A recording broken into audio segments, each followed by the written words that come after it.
السلام علیکم دوستوں، کیا حال ہے؟ امید ہے سب دوست خیریت سے ہوں گے۔ مارننگ واک سے واپسی آئے ہیں۔ موسم دیکھیں ماشاءاللہ بہت ہی پیارا ہے۔ تو جی 2 دن پہلے ہمارا چینل ماشاءاللہ مونیٹائز ہو گیا ہے۔ تو جن دوستوں نے چینل کو سبسکرائب کیا اور بیل آئیکن کو پریس کیا اور ویڈیوز کو واچ کیا تو ان دوستوں کا بہت بہت شکریہ، مہربانی۔ اور ساتھ میں کچھ دوستوں نے سوالات کیے تھے شکار کے متعلق کہ شکار جائز ہے یا نہیں ہے، شکار کون سے دنوں میں کرنا چاہیے، کیا ایئر گن سے شکار جو کرتے ہیں وہ حلال ہے، اس ٹائپ کے بہت سارے سوالات تھے۔ تو ان کے جوابات میں میرے پاس ایک اسلامی اسکالر کی ویڈیو ہے، اس نے بہت ہی اچھے طریقے سے ان سوالوں کے جوابات دیے ہیں اور اسلام میں جو بھی شکار کے متعلق بتایا گیا ہے وہ سب شیئر کیا۔ تو چلتے ہیں جو اس ویڈیو کو دیکھتے ہیں، اس کے بعد جو سوالات دوستوں کے رہ جائیں گے ان کے جوابات میں دے دوں گا۔ تو جلدی سے ویڈیو کو لائک کر دیں، اور جن دوستوں نے ابھی تک چینل کو سبسکرائب نہیں کیا وہ پلیز سبسکرائب کر دیں اور بیل آئیکن کو بھی پریس کر دیں تاکہ جو بھی میں نئی ویڈیو اپلوڈ کروں اس کا نوٹیفیکیشن آپ دوستوں تک پہنچ جائے۔ چلیں جی۔ شکار، پہلی چیز یاد رکھیں، شکار قرآن و سنت سے ثابت ہے۔ شکار کرنا سب سے پہلے قرآن سے ثابت ہے، پھر نبی کے فرمان سے ثابت ہے، پھر تعامل اصحاب رسول ہے، پھر تعامل تابعین ہے، پھر تعامل سلف صالحین ہے۔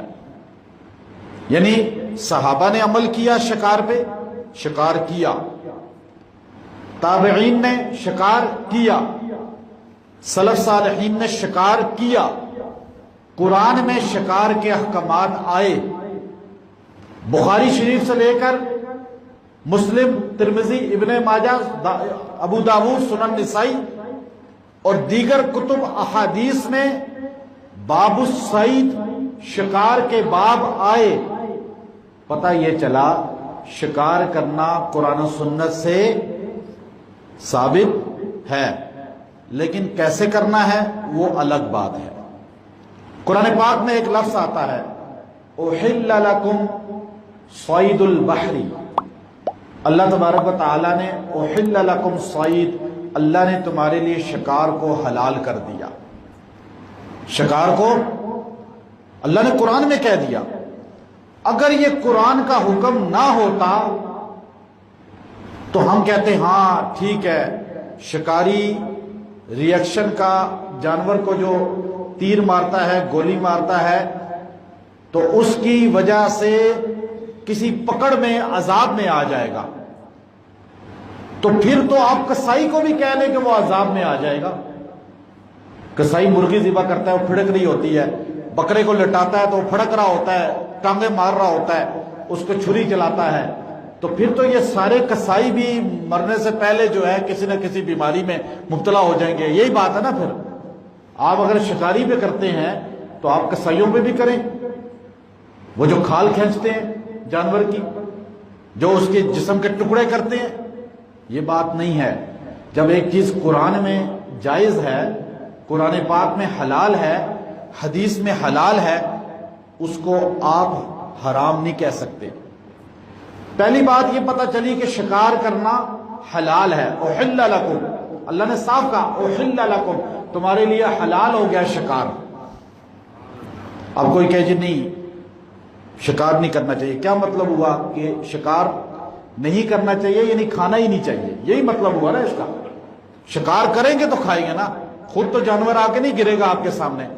میں آپ کو کہوں جو کسائی بکرا ذبح کرتا ہے وہ مرنے سے پہلے پاگل ہو جائے گا، میں یوں کہہ دوں، تو کسائی بکرے ذبح کرنا چھوڑ دیں گے تو چھوٹا گوشت ہی نہیں ملے گا۔ گویا کہ چھوٹے گوشت کو ہم نے اپنے اوپر کیا کر لیا؟ حرام کر لیا۔ حلال حرام نبی کوئی اختیار نہیں ہے کہ وہ کر سکے۔ حضور نے فرمایا میں شہد نہیں کھاؤں گا پانی میں ڈال کے، نہیں پیوں گا۔ اللہ نے سورہ تحریم نازل فرمائی، یا ایھا النبی لم تحرم ما احل اللہ، آپ کیسے حرام کر سکتے ہیں جو اللہ نے حلال کر دیا آپ پہ؟ تو آپ یہ جملہ کیسے کہہ سکتے ہیں کہ شکاری موت سے پہلے اپاہج ہو جائے گا جو تیر چلاتا ہے، گولی چلاتا ہے، جب اللہ نے حلال کر دیا اس کے لیے شکار، حلال جانور کا۔ اب بات سمجھ آ گئی آپ کو؟ یہ اب اگلا سٹیپ شکار کس کس نے کیا؟ ہمیں ابن خلدون کے اندر جامع یہ جملے ملتے ہیں کہ سیدنا ابراہیم علیہ السلام شکار کا جانور کھایا کرتے تھے، خود شکار کر کے۔ جو ہمارے جد امجد ہیں، ہم ملت ابراہیم پر ہیں، جو شکار خود کر کے جانور کھاتا ہے وہ گویا کہ ملت ابراہیمی کا حق ادا کر دیتا ہے۔ ابن خلدون نے لکھا، مقدمہ ابن خلدون پڑھیں آپ، شکار اسماعیل علیہ السلام خود کیا کرتے تھے۔ علامہ ابوالازری نے لکھا کہ ابراہیم علیہ السلام شام سے ملنے کے لیے آئے اپنے بیٹے کو، جوان ہو گئے تھے، شادی شدہ تھے، تو آپ شکار پہ گئے ہوئے تھے، پھر آئے، پھر شکار پہ آپ گئے ہوئے تھے، آپ نے کہا دروازہ چینج کر لو، وہ واقعہ پورا آپ نے سنا ہوا ہے۔ وہ اسماعیل علیہ السلام بھی شکار پہ گئے ہوئے تھے۔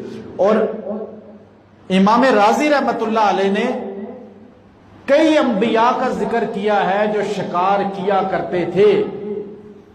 صحابہ کرام رضوان اللہ اجمعین میں عبداللہ ابن عمر، حسین رضی اللہ تعالیٰ عنہ کا نام مشہور ہے، جو شکار کیا کرتے تھے اور شکار میں دسترس رکھتے تھے، بڑی مہارت رکھتے تھے۔ حضور صلی اللہ علیہ وسلم نے ایک جماعت کو بھیجا، وہ جماعت گئی اور ان کو مچھلی کا شکار کیا انہوں نے، اور مچھلی کو کھاتے رہے، مدینہ واپس آئے۔ صحیح حدیث، یہ میں ایک حدیث نہیں، اس پر بے شمار صحیح احادیث موجود ہیں کہ رسول اللہ صلی اللہ علیہ وسلم کے صحابہ نے شکار کیا۔ یہ ایک حدیث آپ نے فرمایا میرا حصہ دو، حضور نے شکار والی مچھلی خود بھی کھائی، بڑی مچھلی تھی، وہ چھوٹی مچھلی نہیں تھی، کئی مہینہ وہ کھاتے رہے صحابہ، بچ بھی گئی بڑی تعداد میں۔ مولانا زکریا رحمۃ اللہ علیہ نے فضائل اعمال میں بھی اس کا ذکر کیا ہے پورے واقعے کا۔ مختصر بات، یہ بھی سلف صالحین شکار کرتے رہے، اس میں بھی روایتیں موجود ہیں۔ اب شکاری شکار جب کرتا ہے اس میں اکثر گولی جب چلاتے ہیں، وہ گولی اس طرح ہے جیسے آپ چھری چلاتے ہیں جانور پہ۔ حلال تب ہوگی جب آپ بسم اللہ اللہ اکبر کہیں گے۔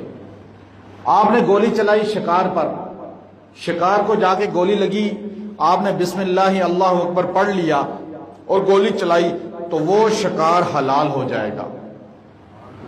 اگر آپ نے ایسے ہی گولی چلا دی اور اس پہ جا کے لگی اور مر گیا، گر گیا، ایسے گولی سے حلال نہیں ہوگا، یہ ذہن میں رکھ لیں۔ خالی ٹھک گولی مارنا شکار نہیں ہے، اس کے لیے بسم اللہ اللہ اکبر۔ اب آپ دیکھیں، علم، کتا سب سے نجس جانور ہے، سب سے نجس۔ کتا ایسا جانور ہے کہ اس کی زبان اگر آپ کے کپڑے کو لگ گئی تو آپ کا کپڑا ناپاک ہو جائے گا، آپ کا کپڑا نجس ہو جائے گا، نجس العین جانور ہے کتا۔ حضور نے فرمایا بخاری شریف کی حدیث، لا تدخل الملائکہ بیتا فیہ کلب ولا تصاویر، جس گھر میں کتا ہوگا، تصویریں لٹکی ہوں گی، اس گھر میں رحمت کے فرشتے نہیں آئیں گے۔ ایک کتے کا بچہ چھوٹا سا نیچے گھس گیا چارپائی کے حضور علیہ السلام کی، جبرائیل علیہ السلام نہیں آئے، دوسرے دن نہیں آئے، پھر نہیں آئے۔ حضور نے ایک مرتبہ کسی اور جگہ جبرائیل علیہ السلام تشریف لائے، حضور پہ وحی کا نزول ہوا، حضور نے پوچھا جبرائیل آپ اتنا دن نہیں آئے؟ فرمایا یا رسول اللہ آپ کے گھر میں کتا تھا، جس گھر میں کتا ہوگا فرشتہ نہیں آئے گا رحمت کا۔ لیکن آپ دیکھیے شکار قرآن کا حکم ہے، قرآن کا اتنا اعلیٰ اللہ نے شکار کے رزق کو بنا دیا کہ کتا جو زبان آپ کے کپڑے کو لگائے گا تو حرام ہو جائے گی کپڑا، نماز نہیں پڑھ سکتے آپ اس کپڑے کے ساتھ۔